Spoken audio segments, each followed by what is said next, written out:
back here on the GSMC Football Podcast. And for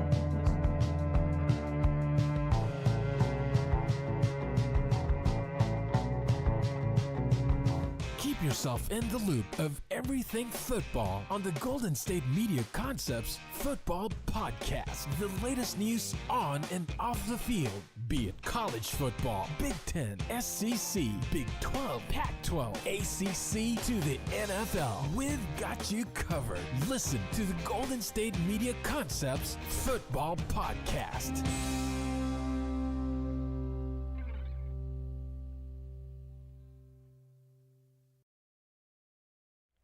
And welcome everybody to another edition of the GSMC Football Podcast, brought to you by the GSMC Sports Network. As always, I'm your host, Kenneth, and it's great to have you guys here on this Monday, January 27th. We have a lot to talk about on the show today. Before I get into that, just want to remind you guys, as always, to tip or donate and get your comments recognized. Make sure to hit that super chat button in the chat if you want to see me acknowledge any thought or comment you may have throughout the live broadcast. It makes the show more lively, more entertaining between myself, the host, and you guys, the viewers. We appreciate you guys' viewership each and every day, so any contribution you can make to the show means the world to us as we put out content for you guys each and every day. And also, the other way to help out the show is by going to the link at the bottom of the show segment on the ticker, gsmcpodcast.net. That is gsmcpodcast.net. So let's get into what we are going to discuss for today. So we are going to break down the championship games from yesterday. We'll start off by talking about the Chiefs-Bills game. Chiefs winning 32-29. They are now advancing to their third consecutive Super Bowl, so we'll get into that in just a second. We'll also talk about the Eagles and their win over the Washington Commanders, 55-23, so we'll get into that. We'll also talk about some of the coaching hires from over the weekend. We'll talk about the Cowboys hiring their offensive coordinator, Brian Schottenheimer, to be their next head coach. We'll also get into Pete Carroll being named the next head coach for the Raiders. I know we talked a little bit about that on Friday because the news broke as I was doing the show, but we'll devote a whole segment to that. And then we will take an early look at the upcoming Super Bowl matchup between the Chiefs and the Eagles. So let's get into the first topic, which is talking about the AFC Championship game between the Bills and the Chiefs. And this is the one that everybody was hyped up for, and a lot of people were rooting for the Bills to knock off the Chiefs. Was this going to be the year that the Bills would get it done? And unfortunately, like the previous seasons, they came up a little bit short. This was a great game. This was very entertaining. But I know a lot of the focus comes on the officials and some of the calls in the game. But ultimately, this came down to the Chiefs made more plays than the Bills. They did. And, there was a period during this game where, the Chiefs' offense was kind of quiet. The Bills were down 21-10. They got a big score before the end of the first half. Josh Allen, a great throw to Matt Collins, who had a good year for them, led the team in touchdown receptions, and that was a big touchdown reception there to narrow the gap. It was 21-16. They went for two, didn't get it. So that was the score at the half. And then they went ahead. They got a touchdown to put themselves up 22-21. And one of the biggest plays from the game was that fourth down. And it looked like Josh Allen picked up the first down, but they ruled him short initially, and then they went and reviewed it, and they upheld the call. Now, to me, I thought he got it. Now, it was really close. It's not like it was definitive. And the other thing, too, is the camera angles.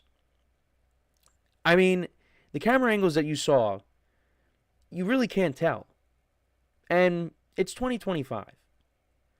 There should be enough camera angles where you could see whether he got it or not. I mean, I think from the angles we did see it from them, that he did get it. But they upheld the call, and the Chiefs got the ball back, and they went down and this is when the Bills were up by 1, and the Chiefs went down the field. They scored a touchdown, and they got the 2-point conversion, so they were up 7. And then the Bills, they answered. It's not like the game was over at that point after the Bills didn't get the first down. The Chiefs went down and scored, and then the Bills went down and scored, and they converted on a 4th and goal. Josh Allen hits Curtis Samuel in the back of the end zone, wide open for the touchdown. They tie the game, and then the Chiefs, they get a field goal to go up by 3, And again, the Bills had a chance to go down the field, tie the game, or even win it.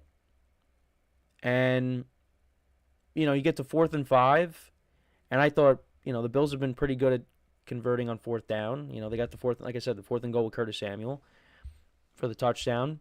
You thought Josh Allen was going to make a play and extend the drive. And great design blitz by Steve Spagnuolo. They came after Allen. The offensive line was not prepared for it. And Josh Allen had to heave it up. And Dalton Kincaid had a chance to catch the ball. And he didn't. And then the Bills' defense had an opportunity to get a big stop and get the ball back and give Josh Allen yet another chance. But it didn't happen. Now, they almost got a gift because Isaiah Pacheco picked up the first down, and then he went out of bounds. And then the Bills got a couple of stops, and it looked like, okay, maybe they're going to have a shot here. But then they pick up the first down with Samaje Perine. They throw the ball. They get it out to Perine. He picks it up, and that's all she wrote. Again, the Chiefs just made more plays in this game than the Bills did. And again, this was an awesome game, but the Chiefs know how to get it done in these kinds of games. And the Bills just always come up short in these kinds of games. And also, a big thing that happened in this game, Christian Benford, their corner, he got hurt early on in the game, so they had to replace him with Elam, number 5, who you see up in the graphic here. And he had a rough game. They picked on him. There were penalties. He costed the Bills with penalties. It was rough for him. And yeah, Kaiir Elam, and I believe he's a first-round pick out of Florida. This is his 3rd season, but yeah, it was a rough game for him. And yeah, that was an important player for the Bills that you lose on defense.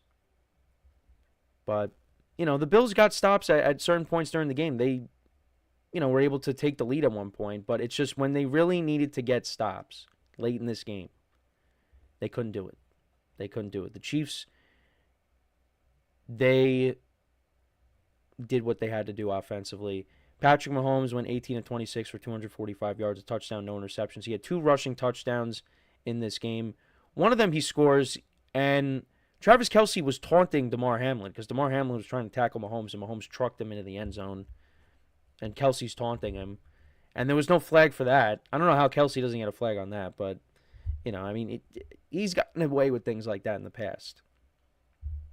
But Mahomes had 2 rushing touchdowns. Kareem Hunt, I thought this was one of his best games of the year. I mean, he looked like the Kareem Hunt from, not exactly the Kareem Hunt from 2018, but similar to that. I mean, he's been good for them, but I thought he had a little bit more juice in him in this game.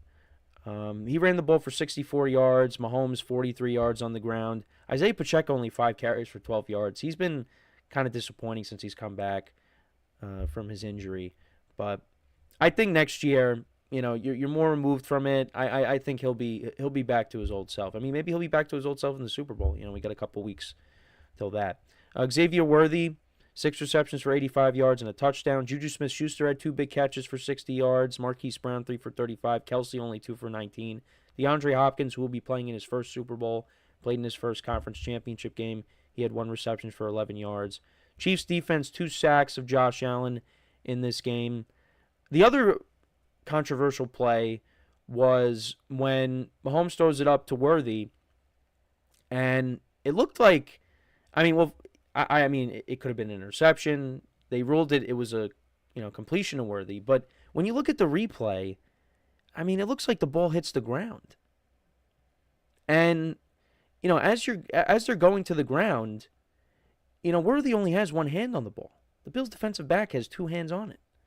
So I don't really know how they ruled that a completion to Worthy. Because at the end of the play, Worthy has it. But I mean, I think it should have been ruled incomplete because the ball hits the ground. But they didn't rule it that way. So I think it was, so it was in the second quarter. It's what led to the Chiefs going up 21-10. It was on 3rd and 5. Mahomes hits Worthy for 26 yards. But well, actually, the other thing too is there was defensive holding on the play anyways, so it would have been a first down for the Chiefs. But instead of it being, first and goal from the 3, it would have been, 1st and 10 from, the Bills' 24-yard line. So who knows? Maybe the Chiefs don't get a touchdown. Maybe they get 3. But either way, it was a first down for the Chiefs. But the Bills, like I said, they got the Matt Collins touchdown before the end of the half, so they were down by 5. So the game was still in reach, But yeah, so that was another play that was, a little bit questionable there. But the Chiefs did fumble in this game. We talked about, going into these conference championship games, who would blink first. And, the Chiefs did blink. They turned the ball over, and that led to 7 for the Bills. That was a James Cook touchdown, so that made it 10-7, but it didn't matter. Bills didn't turn the ball over. They almost did. There was some fumbles that the Bills they had 4 fumbles in this game. Ray Davis, Josh Allen had 3, but none of them were lost. None of them led to turnovers, which is impressive. I mean, there was one that was a bobbled snap that they were able to recover. And then Josh Allen picked up a first down, I believe. One of the first downs he picked up. And he fumbled it, but he was able to get back on it. I don't know how he did. And he went 22 of 34 for 237 yards, 2 touchdowns, no interceptions. James Cook had 85 yards on the ground. Actually, another big play in this game. It was on 4th and goal from the Kansas City 1. James Cook scored. Was able to... he was off the ground and was able to reach over the goal line for the touchdown. So that was a big play. That put them up 22-21. They went for 2 and didn't get it. So they were 0 for 2 on 2-point conversions for the game.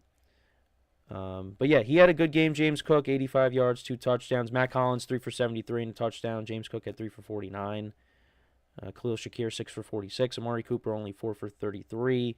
Bills defense, 2 sacks of Mahomes in the game. And, yeah, they come up short. I mean, they slightly outgained the Chiefs in total yards. They had 374 to the Chiefs 368. The Chiefs had 28 first downs to the Bills 22. Third down efficiency. So the Chiefs were 1 for 1. The Bills were 4 for 6. On third down, the Bills were 5 for 14, and the Chiefs were 5 for 9. So, yeah, that's not good. You got to be better on third down there. But... and the Bills' red zone efficiency, they were 3 for 3. Chiefs were 4 for 6. Look, the Bills played a good game. Josh Allen played a good game, but ultimately, like the previous games, came up a little bit short. And he was very defeated at the end of after the game, his press conference. I mean, he was lost for words. And it's sad because he's a great player, and you would think at some point his time is going to come, but we're in a weird era right now where it's Patrick Mahomes and then there's everybody else. That's really what it is. It's Patrick Mahomes and then there's a huge gap and then it's everyone else. Now, we'll see what happens in the Super Bowl if the Eagles can knock them off. We'll talk a little bit about the matchup later on in the show, but it's been a long time since Mahomes has lost a playoff game. And, we'll see what happens in the Super Bowl. But the Bills, 0-4 against the Chiefs in the playoffs in this era, it's unbelievable. And all the games are close. All the games are close. The AFC Championship game from the COVID season, yeah, the Chiefs won by 2 scores, but pretty much every game, the Bills were winning in that game at one point, but it's just every game is close, but the Bills are always on the losing end. When is that going to change? We thought maybe it would be last year. We thought maybe it was this year. It's just, when? When is it going to happen? Who knows? But Chiefs get the win. They have a chance to now make history and three-peat, and we'll see if they can do that. We will be talking about the Super Bowl a lot over the next couple weeks. So, yeah, but they win 32-29 here. Let me know what you guys think about this game. What were your takeaways from it? Let me know in the comments. So we are going to take our first break of the show. And then when we come back, we will talk about the NFC Championship game between the Commanders and the Eagles. Eagles getting the win there. So we'll talk about that when we come back. So with that being said, stick around, And we'll be right back here on the GSMC Football Podcast.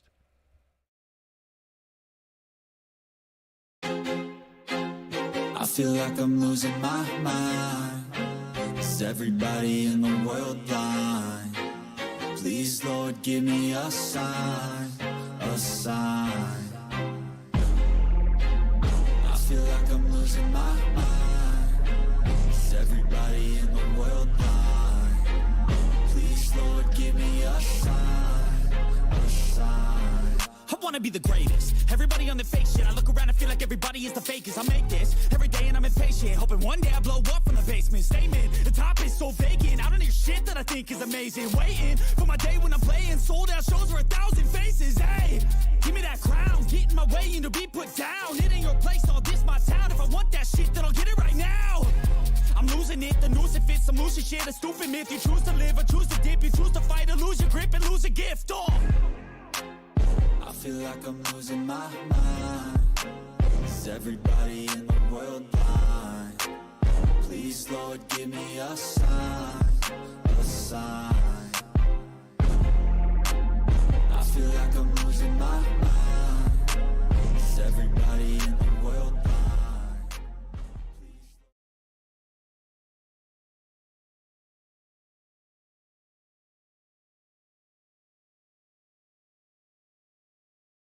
All right, and we are back here on the GSMC Football Podcast. And for the second part of the show, we're going to now talk about the NFC Championship game and how that game went. And this was not as good as the AFC Championship game. Now, I thought this game was also going to be good. And, you know, at one point you thought, okay, maybe this is going to be a close game. But the Eagles just, I mean, they dominated from start to finish.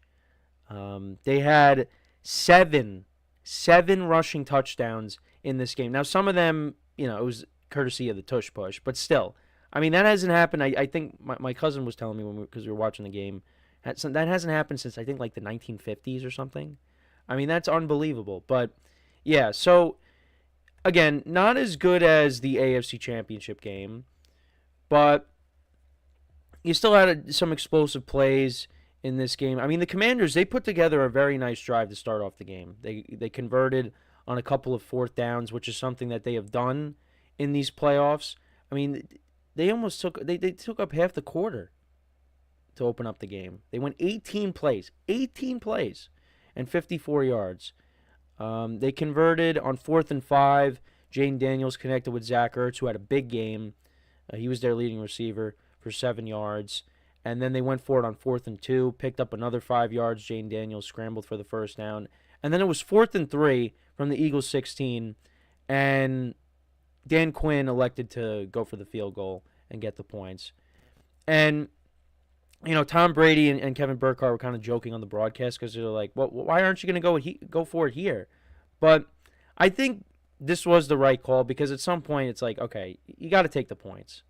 All right? I mean, they started off 2 for 2 on 4th down, but, you know, just take the points, you know, and come out of this drive with a win here, which is what they did. And I look, you guys could say I'm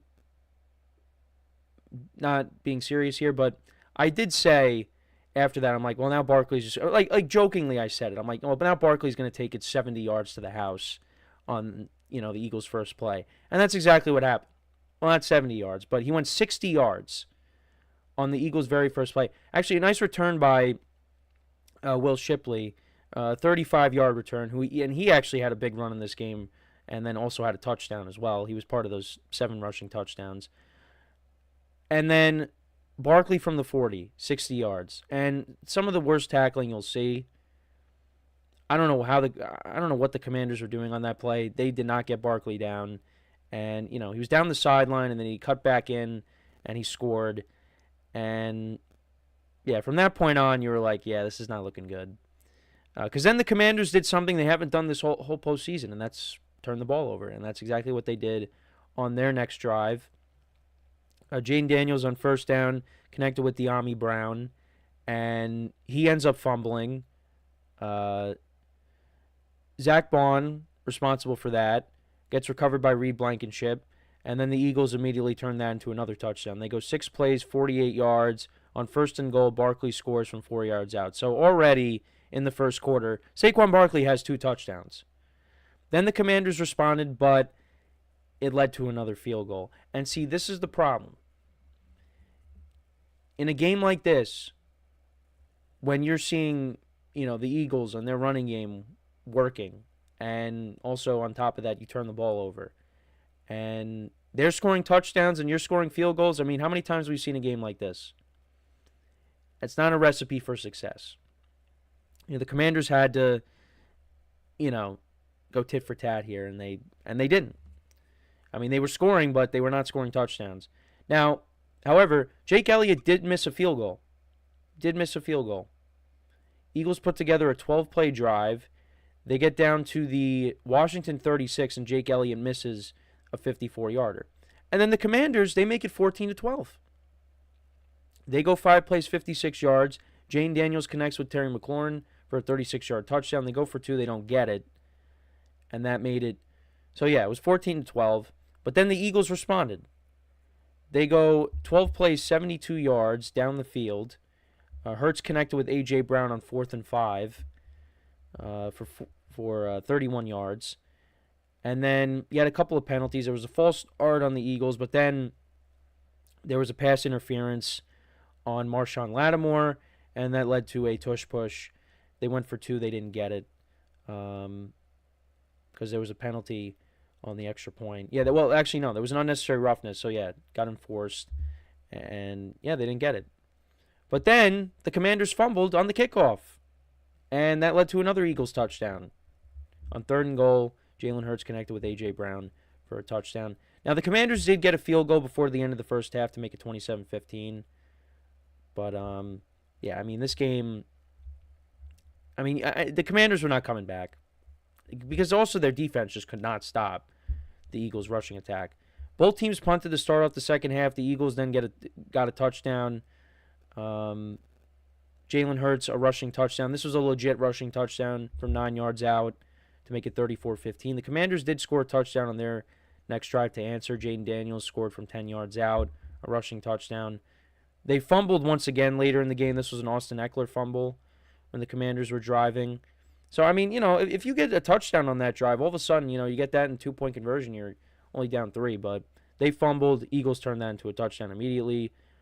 Tush push by Jalen Hurts. Actually, what was interesting on this drive, so this was the drive that I wanted to talk about. So you had 3 penalties. Actually, yeah, 3 penalties by the Commanders on this drive. Well, inside the, at the 1. So Frankie Louvu, he jumps over the pile, gets charged with an encroachment. He tried to time it, didn't time it right. Then he does it again. And then there was another encroachment. And the refs called something that I have never heard before. So if they kept doing it, the Eagles could have eventually, the refs could have awarded the Eagles with an automatic score. I have never heard that in all my years of watching football. I have never heard that before. I've never heard that. But, it makes sense. How many times are you going to jump off sides? Because at first you hear, all right, well, then they're going to get an unsportsmanlike conduct penalty. But then you keep doing it, then it's like, well, Eagles are going to get awarded an automatic score. But then eventually the Eagles got it. And that made it, at that point, 41-23. And then the Commanders turned it over on downs. On their next drive, the Eagles turned that into a touchdown. Barkley scores his 3rd touchdown of the game. Then Jaden Daniels throws a pick, trying to make something happen, and gets intercepted by Quinyon Mitchell. And then, like I said, Will Shipley, a 57-yard run. He gets a touchdown on that drive. Commanders then turned it over on downs again. And that's all she wrote. 55-23, the final score was of this game. Jaden Daniels went 29 of 48 for 255 yards, a touchdown and a pick. The Commanders only ran the ball for 99 yards. Jaden Daniels was their leading rusher. He had 48 yards on the ground and a touchdown. Brian Robinson Jr., 36 yards on the ground, and Eckler only 15. Commanders just really could not get anything going on the ground, but also they were playing from behind for most of the game as well. Zach Ertz, 11 receptions for 104 yards against his former team. He had a good game. Terry McLaurin, 3 for 51 in the touchdown. De'Ami Brown, was responsible for that fumble. He had 3 receptions for 42 yards. The Commanders actually did do a fake punt in this game. Forgot to mention that. But, it's just and they got a field goal out of it. But, you would have liked to have seen them get 7. 3 fumbles by McNichols, Eckler, and De'Ami Brown. Commanders defense, 2 sacks of Hurts in this game. And for the Eagles, Hurts went 20 of 28 for 246 yards, a touchdown, no interceptions. He was good in this game. And the Eagles' rushing attack, 229 yards in this game. Saquon Barkley, 15 carries for 118 yards and 3 touchdowns. Will Shipley, 4 for 77 and a touchdown. Jalen Hurts, 10 carries for 16 yards, 3 touchdowns. 2 of them were, again, courtesy of the tush push. 1 of them was a 9-yard touchdown. Dallas Goedert, actually, they did a couple of jet sweeps with him. He had 2 carries for 13 yards. Kenneth Gainwell, 3 for 8. A.J. Brown, hey, he was involved in this game. 6 receptions for 96 yards and a touchdown. Dallas Goedert had 7 for 85. Devontae Smith, 4 for 45. The Eagles' defense, 3 sacks of Jaden Daniels and Quinyon Mitchell with the interception. Jake Elliott, 0 for 1 on field goals, but he was 7-7 on extra points. And we have a comment in the chat from Parker Todd. Does the Eagles win help to convince people of how good this team is and how likely they are to beat the Chiefs? I mean, I think this Eagles team is really good. You don't have to convince me. This team is really good. I think this team is better than the 2022 team. It is. I think the defense is better, and I think, with the addition of Saquon Barkley, as opposed to what they had in that Super Bowl with Miles Sanders and Boston Scott, and I mean, they still got Gainwell, but I think this Eagles team is better. But, I wouldn't say they are likely to beat the Chiefs. I think it's an even match. I mean, what the Chiefs opened up as what, a 1.5 favorite? I mean, we'll talk more about that later in the show. But yeah, so right now, so now the line is the Eagles are +2. So, but this Eagles team is really good. They proved it. I mean, the Commanders' defense just could not stop this Eagles running game. They couldn't. And that was something that we talked about going into the game because, they struggled against Saquon Barkley, in the previous 2 meetings, and that continued here. I mean, right off the bat, Saquon takes it to the house. And Jalen Hurts was good. Once again, didn't turn the ball over. The Commanders, they did. They turned it over a lot in this game. And that was something that, like I said, they did a really good job at avoiding throughout these playoffs. But, unlike the AFC Championship game where the Chiefs were the only team to turn it over, but they still won, the Commanders turned it over a bunch of times, and the Eagles capitalized on it. But a credit to the Commanders. I mean, not a lot of people expect them to get to this point. I really don't know if any expect them to get to this point. They do have some work to do with this roster, but they are heading in the right direction. I mean, you make it to the NFC Championship game in this new era of Washington football. I mean, this is going to be a good team. You still got the quarterback. You just got to continue to build around him. They need more weapons on that side of the ball. And, you got to add more to this defense. Because, I mean, part of the reason why I said the Commanders were not going to be good this year is because of their defense. Now, I mean, they were going up against a really good team. But, this defense still needs a lot of work. And I think they'll make the necessary moves this offseason. And you know what? They're going to be a good team next year. So, credit to them. But I just didn't see the Eagles losing this game. I just didn't. I thought it would be closer, but this is a blowout. Because both games were one-score games. I mean, this game the Eagles they took over.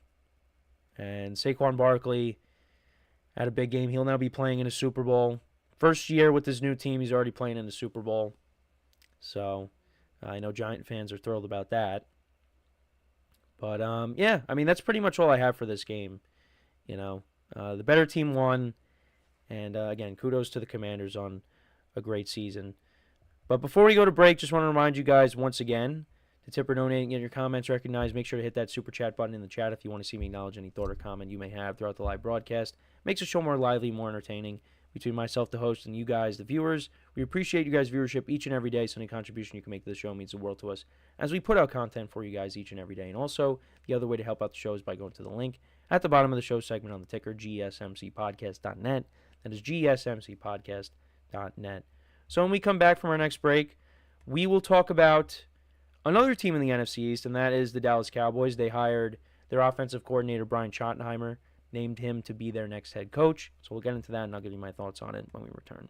So with that being said, stick around, and we'll be right back here on the GSMC Football Podcast. Looking for your daily fix of sports talk without having to pay for it? GSMC Sports Network is available on YouTube. Just search GSMC Sports Network.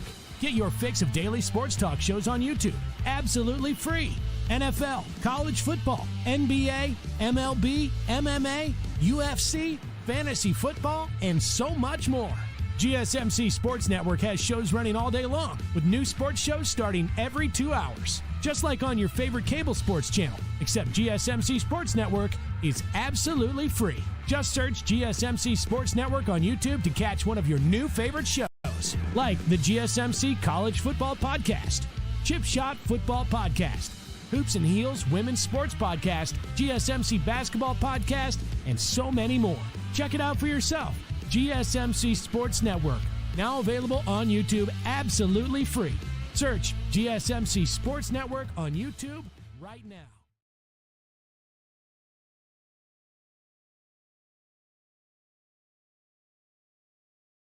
And we are back here on the GSMC Football Podcast. And for the third part of the show, we're going to now talk about the Dallas Cowboys as they have named their next head coach to replace Mike McCarthy, and that is an internal hire. They have promoted Brian Schottenheimer to be their next head coach. And, I mean, this is not really surprising. And, you know, from some of the stuff that I, you know, was reading and watching last night, you know, not only was this a Jerry Jones move, but this was also a Dak Prescott move as well. Because Dak Prescott likes Brian Schottenheimer, so, you know, and you have invested a lot in Dak Prescott, so you want to make sure that he's, you know, he's happy. So this was just another reason why Schottenheimer got the job as well, is, you know, you want to make sure your quarterback is, you know, is happy. So, you know, how I feel about it, I mean, this is not a needle mover. You know, there were guys out there that, you know, I would have chose over Schottenheimer. But the problem is, it's not my call. It's not your call. It's Jerry Jones' call. Jerry Jones was not going to bring in a Pete Carroll. You know, he's not going to do it. You know, he wants to bring in someone that he has full control over. And Brian Schottenheimer is falls into that category. And it's funny because, you know, talking to, you know, my cousin who I was with yesterday, who was also a Cowboys fan, he said he'd rather have Jason Garrett. He wants Jason Garrett back. And when you hear that from someone that's a Cowboys fan, that's just, it's sad. But that's just how they're run right now. You know, Jerry Jones runs the show. And he's going to continue to do that.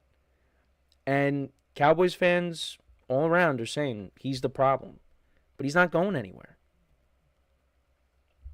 And, I mean, better off just keeping Mike McCarthy then. But they couldn't agree on the years for his contract. So that's ultimately what led to McCarthy leaving. Because all signs pointed to McCarthy staying. Because, you know, they declined teams from interviewing him. So you thought, all right, well, he's going to stay. And then all of a sudden you hear, all right, the Cowboys and Mike McCarthy are parting ways. And you're like, what? But then you find out that it's because they couldn't settle on the amount of years for his next contract. And now there's only one job left, and it's the Saints. So he might not end up having a job at all. Now, I think if the Saints were smart, I think they would just give him the job because I think, he's the best candidate available. Everybody else is pretty much off the board. So I would just give it to Mike McCarthy. I know they've been interviewing Mike Kafka, the offensive coordinator for the Giants, and I know my friends who are Giant fans, want him to go there because they're sick of him. But I mean, yeah, this is just not a needle mover. Now, Schottenheimer, he didn't really call the plays while McCarthy was here in Dallas.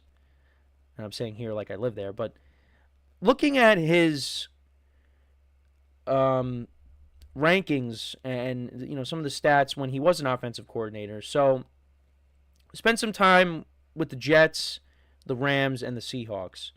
So from 2006 to 2011, he was with the Jets. His offense was not in the top 10 in terms of points per game. 2006 was 19.8, which was 18th. 2007 was 22.2, which was 25th. Actually, no. What am I saying? He is top 10. 2008, and that was with Brett Favre. When Brett Favre was doing well and then he got hurt. So, yeah, he was top 10. So they were 9th, 25.3, which was 9th. And then 2020 was 8th. The Seahawks averaged 28.7. So, I mean, you could also, it's more than just him. I mean, you also got to look at, the personnel that were on those teams as well. I mean, 2018 to 2020 was prime Russell Wilson. So, but now, he's going to be with Dak Prescott, CeeDee Lamb. I mean, they got good players on this offense, but, it's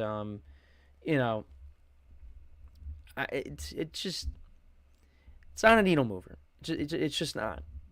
And, you got a team in the Commanders now that just played in the NFC Championship game along with the Eagles. It's really just, you're better than the Giants. But, I don't know. The Cowboys, to me, they needed to make a huge splash. But it's not like I was expecting them to make a huge splash because they weren't. But they needed to do something different. And it wasn't going to happen. It just was never going to happen. So it's going to be more of the same. Next year, yeah, maybe they'll have a better year. Maybe they'll make the playoffs. But ultimately, it's going to be the same thing. It's either they miss out on the playoffs or you make the playoffs and you're one and done, or maybe you advance one game and you're done. And you got a quarterback that's coming off of an injury too. So they got some work to do as well, the Cowboys, this offseason. And I think they will be. I think they'll be better than they were this year. But, the division is going to be tougher because the Commanders are not going anywhere. And the Eagles, they're just getting started. Well, they haven't really gone anywhere either. But, they got young players on defense. You got Saquon Barkley now to deal with on the Eagles. That team's not going anywhere. They're going to be competing for championships as long as they keep this group together, which they should. Yeah, I don't know. It's I'm not a huge fan of it. I don't, maybe it works out, but it's not like this team is, hey, they're going to the Super Bowl now. Ryan Schottenheimer. No. It's just it's going to be more of the same for the Cowboys. It really is. Like I said, they could go out and have a better year next year, but ultimately, it's going to be the same results. Whether it's you make the playoffs or you don't. And I don't know. That's really where I'm kind of at with this. Now, when we talk about a guy that Schottenheimer worked with in Seattle, and that was Pete Carroll, that's a hire I do like. This hire, I'm just like, it's a Cowboys hire. Even if they brought in Kellen Moore or, if Jason Witten they brought in, again, none of those are needle movers. Kellen Moore has been here before. Just as a coordinator. Jason Witten, Hall of Fame tight end. As a coach, it's not a needle mover. But again, that's Jerry Jones. And he is the common denominator in all of this. I think this was like the third time that they've done this. They've hired from within, and the other time was Jason Garrett, of course. And there was another time, too. Jason Garrett only won 2 playoff games. So this is a little bit about Schottenheimer. So worked 14 seasons as an offensive coordinator. We talked a little bit about that, how his offense has fared over the years. Last 2 seasons in Dallas, joined the Cowboys in 2022 as a consultant. Third internal hire to be named head coach in Cowboys history. Schottenheimer's father, Marty, was a head coach for 4 different franchises. We kind of went over it already. 14 seasons. I thought there was something else I was going to add, but no, that's pretty much it. So, yeah, Cowboys got their new head coach. That's another hire. And like I said, the last one remaining is the Saints job. So who's going to take that? Like I said, I think for the Saints, just bring in McCarthy. I mean, he's got the most experience out of whoever else you may be considering. I mean, unless maybe they want to bring in Cliff Kingsbury. I don't know. But I would sign Mike McCarthy. I would hire Mike McCarthy. That's what I would do. And it's not me saying, well, Mike McCarthy is this, spectacular coach. But I think it couldn't hurt you. I don't know. That's just me. But let me know what you guys think, though, about the Cowboys hire. How do you feel about it? Again, it's a Cowboys hire. That's really what it comes down to, in my opinion. So we are going to take our next break. When we come back, we will talk about a hire that I did like, and that is the Raiders hiring Pete Carroll. I know I talked about it a little bit on Friday when the news broke, but I wanted to get into it again today. So with that being said, stick around, and we'll be right back here on the GSMC Football Podcast.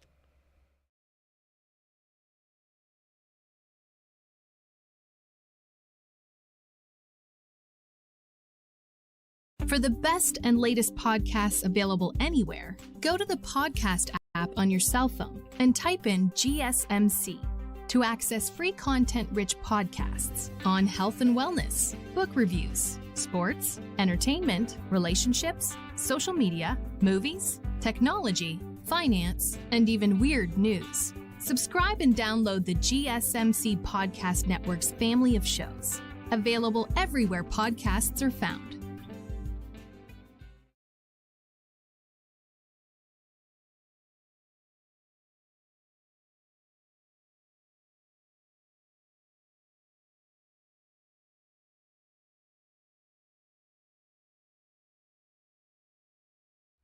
All right, and we are back here on the GSMC Football Podcast, and for the fourth part of the show, we are going to now get into talking about the Raiders hiring Pete Carroll as their next head coach. And like I said earlier, before the break and earlier before that in the show, we did talk about this on Friday a little bit because I was talking about Liam Cohen and that whole sequence of events that happened where, he took himself out of the Jacksonville job and then he ended up taking it. And then, as I was talking about that, Pete Carroll and the Raiders, it was official. So, so I really like the hire. This is something that the Raiders needed to do because the last 2 head coaches, it didn't really pan out. Josh McDaniels they brought in, and obviously, that didn't go well. And then, he gets fired mid-season last year, and then you promote Antonio Pierce and make him the interim head coach, and it looked like maybe things were starting to turn around, but things just went back to being the same this year. And I hope he finds his way back to the Giants and they could bring him in and just be a coach on the coaching staff. But that's a separate thing. This is the right hire. Now, are the Raiders in a position right now where they are ready to compete in this division and, compete for the playoffs and do some damage in the AFC? No, they're not. But if you want to change the tides, if you want to build a culture, bring in Pete Carroll. Now, Pete Carroll is obviously up there in age, but, this guy has a ton of energy. And, he's going to be around for a little bit. So, and I think with Tom Brady having a little bit of his fingerprints on the franchise, and now you bring in Pete Carroll, I think this team is going to be this team is going to turn around. And there are some players that you could build around. You got Max Crosby, who I think, will buy in to this. I know there's some speculation on, hey, maybe he could be traded. I mean, maybe he does get traded. Who knows? But at least you have him. I mean, you're definitely going to have Brock Bowers, who was a cornerstone for this team, had an unbelievable rookie season.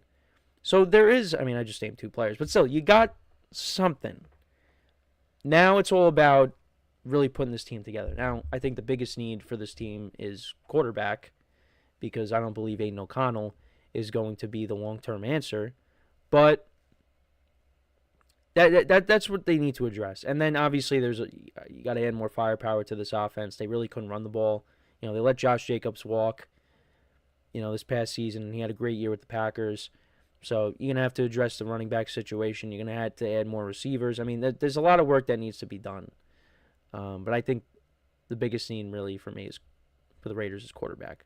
Now, the Raiders, they could, maybe get a veteran quarterback in there. That's possible. Where are they currently picking in the NFL draft? I'm sorry. We had some technical issues, but I think we're back. Yeah, I apologize for that. I just looked up and everything turned off, but I think we're good. I think we're back. But anyways, they can't really go wrong with the 6th pick. I mean, again, there's a lot of areas that they could address. So we'll see what they end up doing with that selection. But regardless, they're going to figure it out. They're definitely going to figure it out with Pete Carroll. And, he's a defensive guy, but, hey, look at what he did with Russell Wilson. I mean, towards the end of his tenure with Seattle, I mean, I think the Seahawks, a lot of times, they overachieved.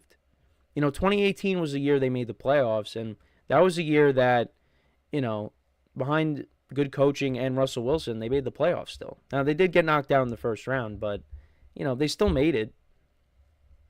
So, you got to give him credit, obviously. But, I mean, he had a lot of successful years in Seattle. Obviously, he spent some time with other teams as well before that. But, in Seattle, he's a part of the team, the Beastquake, Marshawn Lynch. Obviously won a Super Bowl with the Seahawks when they knocked off the Broncos. I mean, they did more than just knock off the Broncos. They won 43-8. And he was part of a team that consistently made the playoffs every year. The Seahawks were in it. I mean, I think the only year that they didn't make it was, 2017? With Russell Wilson? Yeah, I don't think they made it in They didn't make it in 2017. They didn't make it his final year as a head coach either. They didn't make it in 2023 either. But, no, they made it in 22. Oh, they didn't make it in 2021. And that was Russ's last year. Yeah, Russ got hurt. So they didn't make it that year. But pretty much was in the playoffs every year during the Russell Wilson era. And, this is going to be a tough division as well because, we talked about this. You have Jim Harbaugh. You have Andy Reid. You have Sean Payton and Pete Carroll all in the same division. I mean, that's crazy to think about. All in the same division. Now, the Raiders, like I said, they are a little bit further away from competing with these other teams. Because all these teams have quarterbacks. I mean, the Chargers and the Broncos, obviously, they still need to add to their rosters, but they all have their quarterbacks. That's something that the Raiders need to figure out. Like I said, whether they go and get a veteran, whatever they decide to do, that's something they're going to have to, like I said, they have to figure out. And like I said, Tom Brady is going to be involved in some capacity. So, I think the Raiders, they're on the come up. They are. But it's gonna take some time to figure it out, and I believe they will. So we'll have to wait and see. We'll have to wait and see how it goes. But I am a big fan of this hire. I would have been disappointed if Pete Carroll did not get a job because, when you heard that he still wanted to coach, I mean, he should have been, between him and Belichick, they should have been at the top of everybody's list, as those two guys. And, maybe I would have liked to have seen him go to a team that was maybe be closer to competing, but you know what? Maybe the Raiders, turn around. I mean, again, how many games did they win? They ended up winning on the season 4 games. I had them winning 8. That's really bad. Obviously the offseason, we still got a little bit of time before that. The offseason, we still got a little bit of time before that. So we will we'll see how it goes, but we'll see how it goes, but yeah, no, Raiders fans should be excited. They should be excited because it seems like maybe finally they're starting to head in the right direction.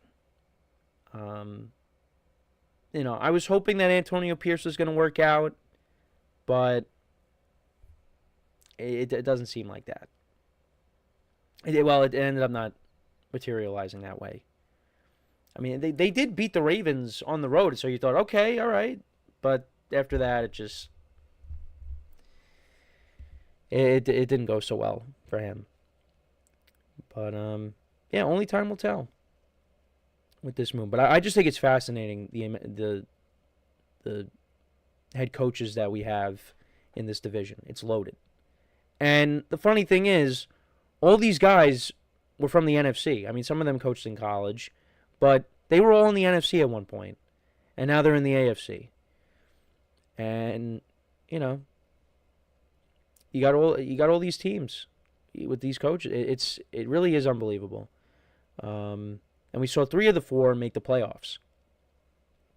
So, maybe there's a world where we see 4 out of the 4 make the playoffs. That's a little bit of a stretch. I mean, maybe. You never know. But yeah, I'm a fan, and we'll see how it goes. But let me know what you guys think about Pete Carroll being hired by the Raiders. How do you feel about this hire? Let me know in the comments. So we are going to take our final break of the show, and then when we come back, we will talk about the Super Bowl. We'll talk a little bit about it. Obviously, we still got a couple of weeks before the game. But, just kind of my early thoughts on the matchup, what to expect, and, how we should feel about this game going in. So, for one final time today, stick around, and we'll be right back here on the GSMC Football Podcast.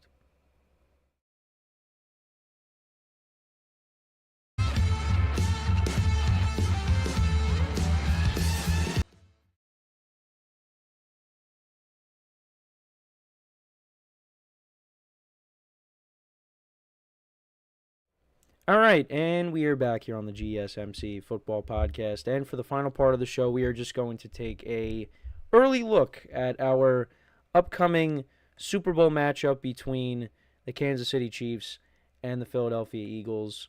And, when we got to Championship Sunday, I mean, the writing was on the wall, in my opinion. I knew that this was going to be the matchup we were going to get. Because, I just thought it was going to be a tall task for the Commanders to knock off the Eagles. Now, I thought that game was going to be closer, but it ended up being a blowout. And it's just, the Bills and their track record against the Chiefs, they had to really show me that they could do it and knock them off. And they almost did, like they have in the past, but it's just, once again, they came up a little bit short. And we will see the same Super Bowl that we got from a couple of years ago. Now that game was very good too. That was a 38-35 game. But I don't know. I feel like I'm more juiced up for this matchup this time around than I was the previous one because Saquon Barkley. I mean, you now add him to the Eagles. Now I know this is coming from a Giant fan, but still, like, you got Saquon Barkley now coming out of the backfield, and I think one of the biggest keys to this game is the Chiefs' defensive line going up against the Eagles' offensive line. How is that matchup going to go? Because the Eagles are one of the best rushing teams in the NFL, if not the best rushing team. You know what? They are the best rushing team in the NFL with Saquon. And can the Chiefs and Steve Spagnuolo, with their experience in these big games, how are they going to be able to, at least contain Saquon? How is that going to go? And the other thing, too, is you go back to a couple years ago, Patrick Mahomes was banged up in that Super Bowl because he suffered that high ankle sprain, the few weeks prior against Jacksonville. So he was still a little banged up. He re-aggravated it during the game, but, he was still able to finish it. He had that big scramble that, set up the go-ahead field goal. Well, also there was a flag at the end, which, didn't want to mention that, but had to. Because there was that holding on Juju Smith-Schuster. James Bradbury held him. And, that led to a first down. And Butker kicks a field goal. There would have been more time on the clock had that not have happened, but it did. And that made it 38-35. And like I said, the Eagles didn't have enough time to go down the field and respond. So that's how that game ended. But Jalen Hurts played really well in that Super Bowl. I think the only turnover in the game, because Hurts fumbled, and Nick Bolton returned that for a touchdown. I think that was that was the only turnover in the game. Mahomes didn't throw for a ton of yards in that game either. He only had 3 touchdowns. He had 3 touchdowns. But yeah, he only had what did he have, 170-some yards passing in that game? But he did have 3 touchdowns. He had 1 to Kadarius Toney, 1 to Sky Moore, and then he had 1 to Travis Kelce on their first drive of the game. Kadarius Toney. Yeah, remember him? Yeah, he had that punt return. That was a big play in the Super Bowl, and then he had the touchdown on the same drive. And then Sky Moore had a touchdown as well, like I said. Pacheco had a touchdown as well. I remember that. And the Chiefs were down in that game. I remember, the Eagles were up, and, Mahomes got hurt again, and you thought, this is not looking good for the Chiefs. But they got the stops on defense when they needed to, and they got themselves back in the game, and they ultimately won it. But it was a very good game. The Eagles, like I said, Jalen Hurts played well, had that big touchdown to A.J. Brown, that deep pass. That was a very entertaining game. And this game, I think, is going to be entertaining. Now, does America want to see this game? No, because not a lot of people like Philadelphia, and, people are tired of the Chiefs. So I get it. I do, but I still think this is going to be a really good game. I'm excited for it because I think it's going to be a good game. I'm just here for a good game. Now, would I have liked to have seen something different? Yes, but look, I'm going to be watching it. I'm going to be locked in, and we could be in for a classic because I do think this Eagles team, as it's presently constructed, and as Parker Todd said earlier, you don't have to convince me. This Eagles team is really good. And I watched some of the post-game show of, I think it was the whole post-game. It was the Eagles, the Philadelphia NBC, and Ron Jaworski is part of that panel. And even they said it. If they went up against the Lions, they would have beat them. And I agree. I think if the Lions got past the Commanders, I think the Eagles go into Detroit and they win that game. I mean, Jared Goff would have turned the ball over. Eagles defense would have got stops when they needed to. The Eagles offense, how the Lions defense was towards the end of the year, they would have been able to move the ball against that defense. I mean, we'll never know. I mean, we'll see what happens next year when they play against each other. Now, when they're healthy and the Lions get Aiden Hutchinson back, but I think the Eagles would have went into Detroit and they would have beat them. Now, I probably still would have picked Detroit because I had them in the Super Bowl, but I would have been going with my heart instead of with my head because I would have taken the Eagles. And you imagine if the Eagles didn't lose to the Commanders, or if they weren't somewhat struggling early on offensively in the year. They could have got the number 1 seed. And then, everything would have ran through Philadelphia. I mean, it still did anyways. Didn't have to. And they were also talking about it on the show that I was watching. I mean, they didn't really have to travel. They didn't have to go on a plane. You know, they ended off the year with, to go to the Super Bowl, 5 straight home games. You know, because you had the home game. You had the home game against the Cowboys. You had the home game against the Giants, and then you had the 3 straight home games in the playoffs. I mean, that's good for a team. You don't have to travel. You know, sometimes traveling does take a lot out of you. They didn't really have to do that. Now they're going to have to do that to go to New Orleans, but, you know, that's everybody's got to do that. They're fine. Yeah, and then on the other side, you know, with the Chiefs, I mean, this is just another game, another game to add to the legacy of Patrick Mahomes and Andy Reid coaching against his former team once again in this spot. There's no Jason Kelce, so we are not getting a Kelce Bowl again. It's only Travis this time around. But you know what? That offensive line for the Eagles did not skip a beat. And that was something, you know, I was maybe somewhat concerned about going into the years. You know, they did lose, the Eagles lost Fletcher Cox and Jason Kelce. You know, they both retired, but you know what? Young guys stepped up. You know, Cam Jurgens, I believe he didn't start the game for the Eagles, but he had to come in due to injury. So he was playing hurt, and again, didn't matter. What a replacement he was for this to this Eagles offensive line. Has not skipped a beat since losing Kelce. And then, of course, you know, on the defense, you lost Fletcher Cox, but you got Jalen Carter, who's playing out of his mind. In my opinion, this team is better than the 2022 team. Now, obviously, you know, you don't have Kelce, you don't have Fletcher Cox, but especially when you look at the secondary, which got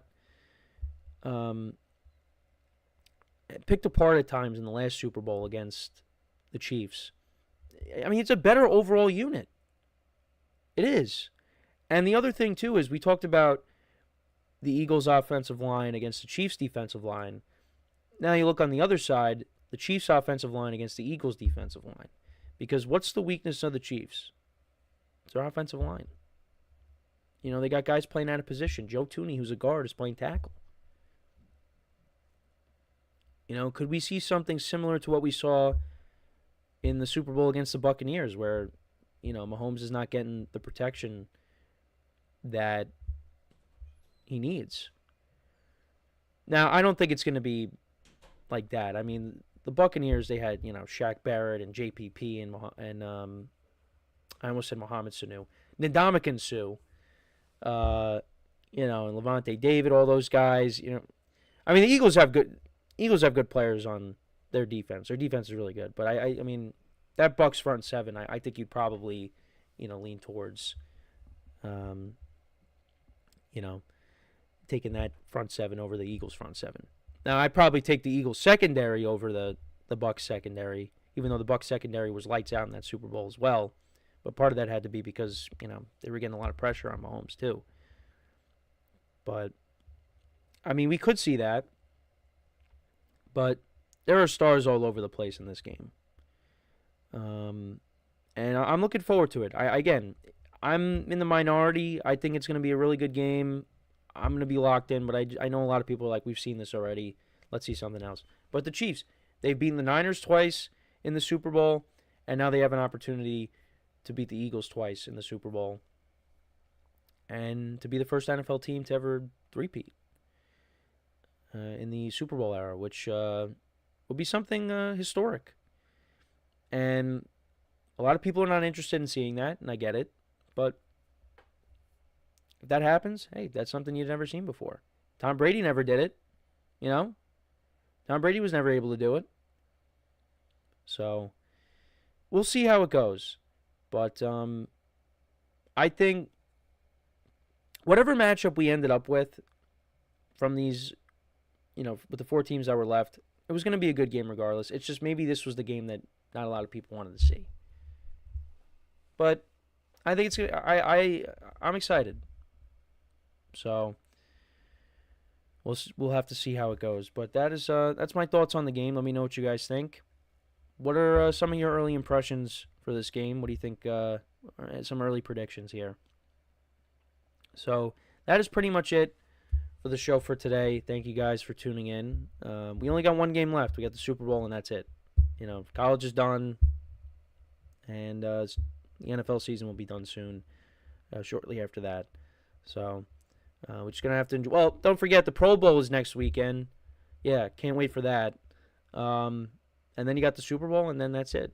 And then we'll have the off season and draft, and schedule comes out. So, yeah, brace yourselves. The off season is almost upon us, but we do have one more game, and that is the biggest game of the year, the Super Bowl. And also, we could talk about the NFL honors too, because obviously we got to see who wins MVP and things like that.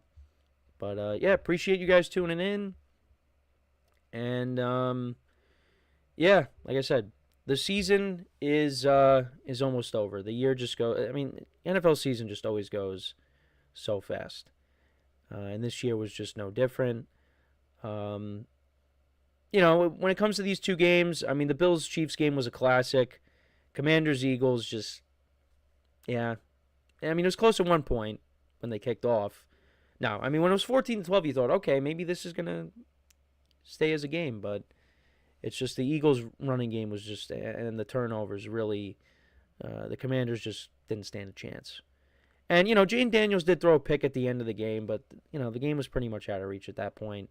If you were to rank who's at fault for the Commanders' loss, I mean, I think Jane Daniels might be, I mean, obviously you could put him there, but, the Eagles' running game the Commanders had no answers. They had no answers for it. And Jane Daniels didn't cause any of the interception he did, but the ones before that, it was all fumbles, So, we'll see what happens next year, how they bounce back from this, but, yeah. Bills, Chiefs, I mean, I expected nothing less. It was as advertised. It's just the Bills, once again, fell a little bit short, and, it's kind of the same thing that we've seen for the last, several years. So it's just, like I said, it's Patrick Mahomes and it's everybody else. That's really what it is. That's really what it is. And until somebody knocks him off, that's how it's always going to be. I know Joe Burrow did it, but Joe Burrow did not win the Super Bowl that he played in. So, and then the Chiefs beat him the following year, and then the Chiefs won the Super Bowl. So like I said, it's Patrick Mahomes, it's everybody else. That's how I look at it. But like I said, that is pretty much it for the show for today. Apologize for some technical issues that happened during the broadcast, but hopefully that doesn't happen tomorrow. But hey, that's the internet for you. Make sure to check out all the other shows as well. And until next time, I'm Kenneth Grunfelder signing off from the GSMC Football Podcast, brought to you by the GSMC Sports Network. Have a good day, and I will talk to you guys tomorrow. Take care.